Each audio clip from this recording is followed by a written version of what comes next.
I'm offering to pay for a settlement. So, let's settle this. How much do you want?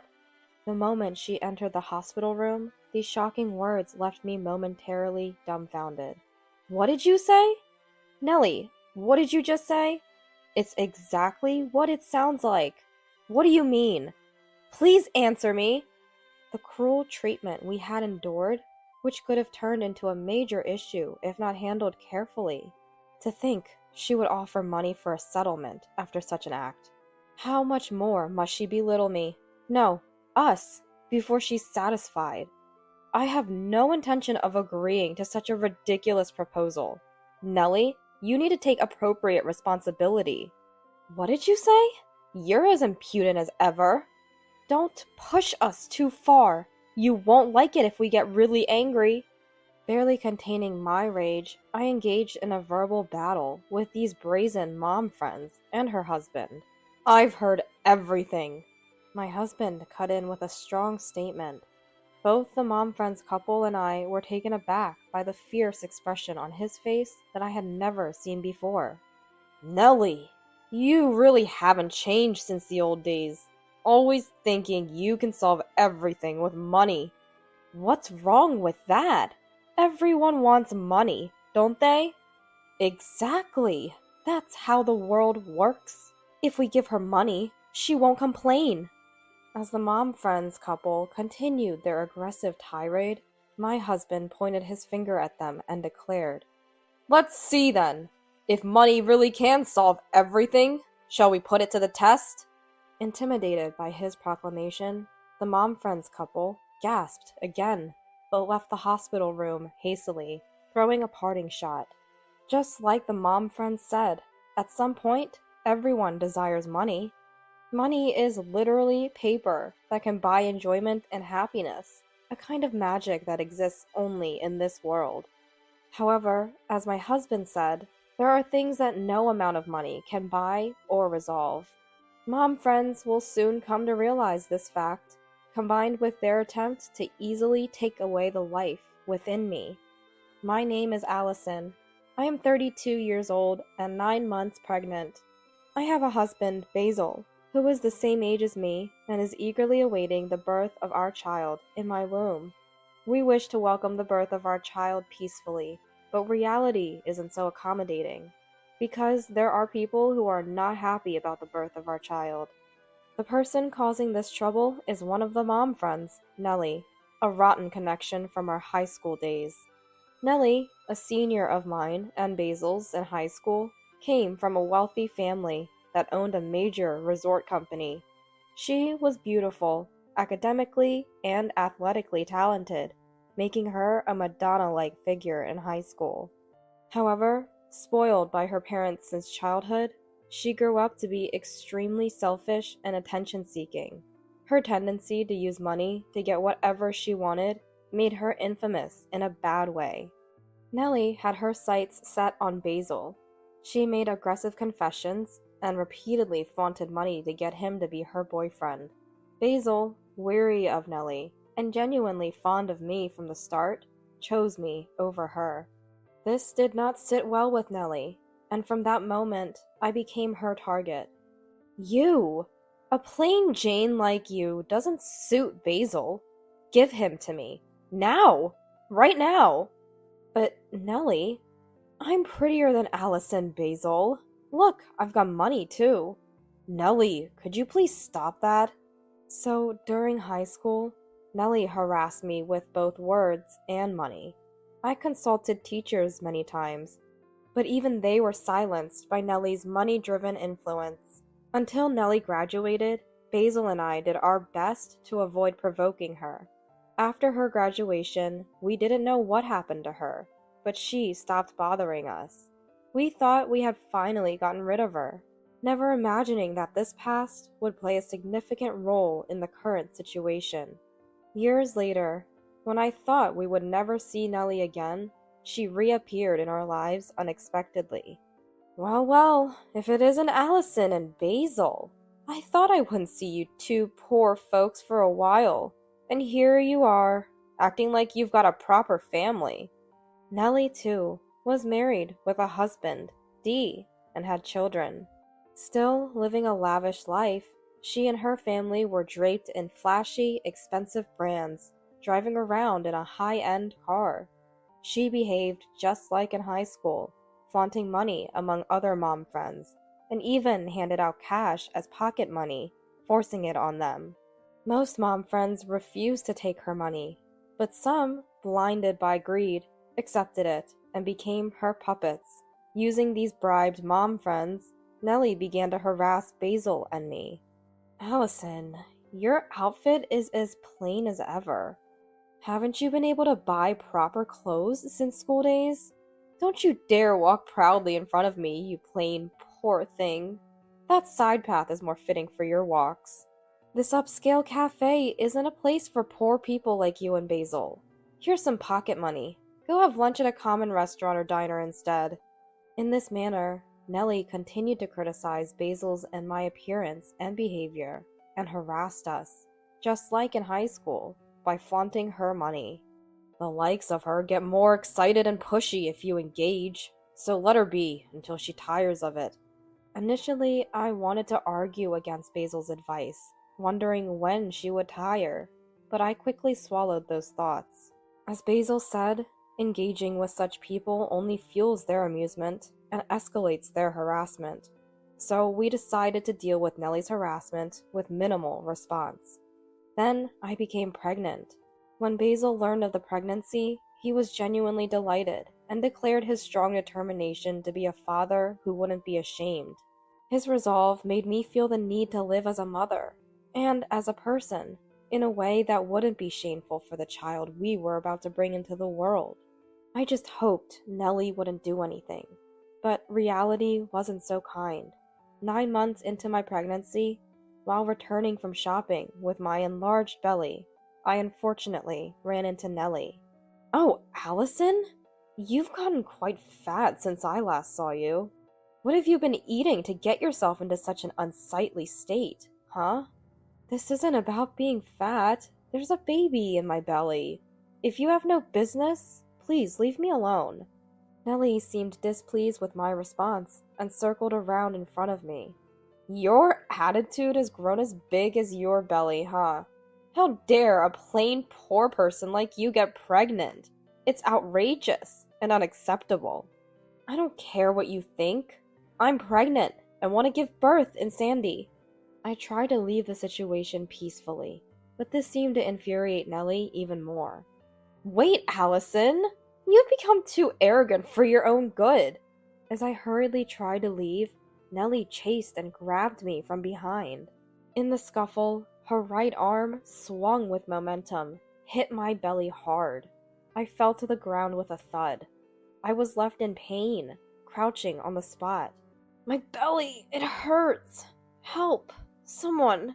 In my fading consciousness, I reached for my mobile phone in my pocket and hastily contacted Basil. To Basil, "Basil, the baby's in trouble." Leaving only those words behind, I lost consciousness. When I awoke, I was in a hospital bed, an IV in my arm, wrapped in an electric blanket. "Allison? Good, you're awake?" Familiar voices came from nearby. Turning my head, I saw Corey and Sandy, mom friends I was close with, beside my bed. "What happened to me?" "Oh, right, the baby?" "Don't, Allison. Don't strain yourself. You need to rest." I tried to sit up, but a sharp pain in my abdomen forced me back down. Corey and Sandy gently eased me back onto the bed. I was shocked to see my previously swollen belly now much smaller. After calling a nurse, I learned that I had gone into labor due to the incident and had an emergency C-section. The baby, still small and in an incubator, was healthy and unharmed. Basil, who had rushed from work after my call, was fuming with anger. After talking to Corey, Sandy, and my doctor, who had fortunately been nearby and called for help, I decided to rest and recover before visiting the baby, following Corey and Sandy's advice. But the next day, an unbelievable visitor came to my room. Nellie and her husband Dee, the very people responsible for my hospitalization.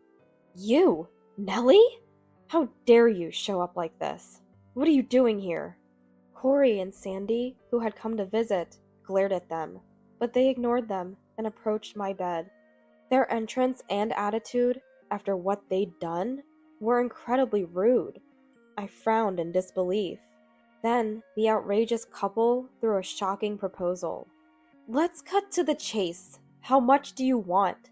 What? We're offering to pay for a settlement. How much do you want? My mind went blank, and I felt a chill. What did you say? Nellie, what did you just say? It's exactly what it sounds like. So what do you mean? Please answer me.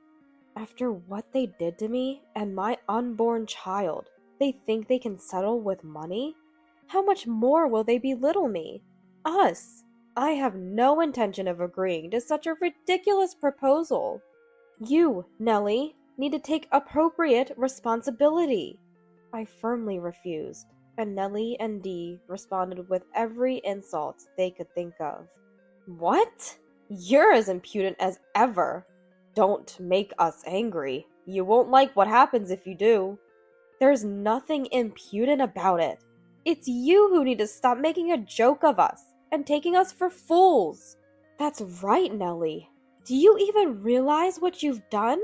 It could have been a serious matter if something went wrong. Nellie, there really was a baby in Allison's belly. You carelessly endangered both her and the baby. What are you talking about? We're trying to settle this with money? Aren't you grateful? You people. Didn't your parents teach you to know your place? We're saying let's settle this. Before we get really angry and make a big deal, just agree to the settlement. Corey and Sandy, backing me up, spoke out forcefully, but Nellie and Dee, angered, hurled insults at us all. In the midst of this loud argument, the door to the hospital room suddenly swung open. I've heard everything. Basil, with a calm yet intense voice, intervened. Corey and Sandy turned to Basil, surprised. Nellie and Dee, not expecting Basil to arrive, and confronted with his serious anger for the first time, were suddenly intimidated. Even I, having never seen Basil truly angry, was taken aback, along with Corey and Sandy. Basil walked up to Nellie and Dee, speaking quietly but forcefully. Nellie, you really haven't changed since the old days, always thinking you can solve everything with money. What's wrong with that? Everyone wants money, don't they? Nellie blanched at the direct confrontation. Indeed, everyone wants money, and I won't deny that. But there are things money can't buy, problems it can't solve. This incident is precisely that. No amount of money can make it forgivable.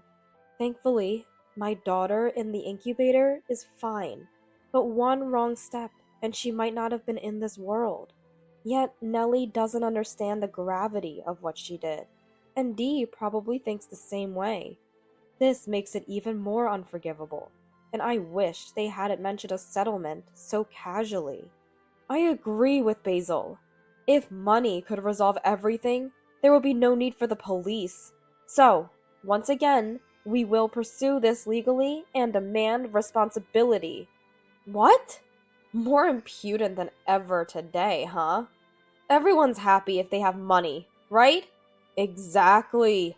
That's how the world works. If you get money, you won't complain. Nellie and Dee, still defiant and hurling insults, didn't faze me anymore with their shallow, show-off lifestyle. Then Basil, pointing assertively at Nellie and Dee, declared, Let's see then. If money really can solve everything, shall we put it to the test? Huh? Stunned by Basil's meaningful challenge, Nellie and Dee were speechless. I too was left astonished. However, Nellie, with Dee by her side, wore a look of disdain and retorted to Basil. What are you talking about, testing? Are you stupid? What can poor people like you and Allison possibly do? With that dismissive comment, Nellie and Dee left the hospital room. Basil, what are you planning to do?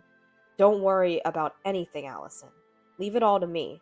Saying this, Basil exchanged glances with Corey and Sandy, who nodded and reassured me that everything would be okay.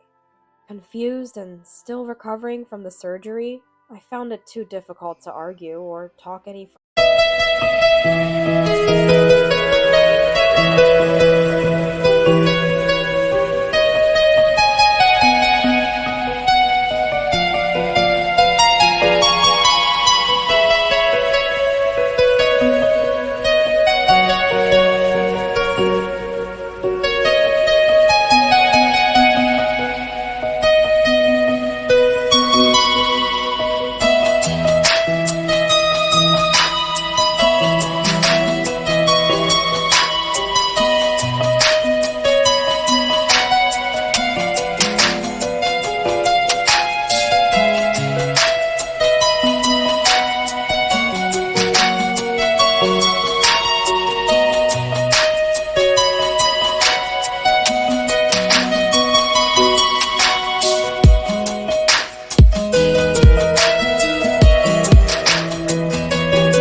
Further. So I decided to trust Basil and let him handle things, choosing to rest and recover instead.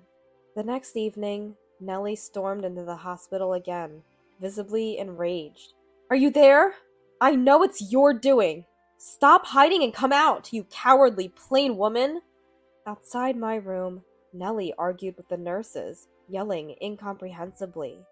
Basil, arriving for a visit after work, saw the commotion. What's going on now? Showing up at the hospital and causing a scene? Are you okay? He calmly asked. Nellie, redirecting her anger at Basil, snapped back. This mess at our house since yesterday? It's all your and Allison's doing. Bringing the police and lawyers into a simple mom-friends dispute. What were you thinking? Just a dispute, huh? Sleep talk should be saved for bed. Dealing with a crazy woman like you needs an effective approach. What? Explain yourself at the police station. This is disturbing the other patients. As Basil dismissed her, Nellie continued to shout and tried to approach my room, but was soon restrained by security guards, who had apparently arrived behind her. They escorted her out, her voice fading away. Then, the sound of sirens and more shouting indicated she was likely taken away in a patrol car Basil or the hospital had called. That night, incredibly, Dee called me. I'm divorcing that woman, and I won't bother you again. Don't drag me into this anymore. His sudden call, full of inexplicable and selfish remarks, was astonishing. A wife like her? A husband like you? I'll hear the details later. Please stop bothering me with your nonsensical and selfish claims. After he shouted something more, I hung up without a word and blocked his calls, finally embracing the peaceful rest I needed. Later, I learned that Corey's husband is a police officer, and Sandy's husband a newspaper reporter, both good friends of Basil and in close contact. After the hospital incident with Nellie and Dee, Basil immediately sought their help, and they agreed to assist. Corey and Sandy, also fed up with Nellie's behavior, offered their support for my revenge. First, with Corey's husband's assistance, Basil filed a complaint against Nellie for assault and battery, leading to her arrest. Subsequently, through lawyer Sandy, a discussion ensued, but Nellie shamelessly insisted she was not at fault. Corey countered this by presenting a recording of the conversation in the hospital room as evidence. Given Corey and Sandy's eyewitness testimonies at the scene of the assault, Nellie was found guilty and ordered to pay a substantial amount.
and damages.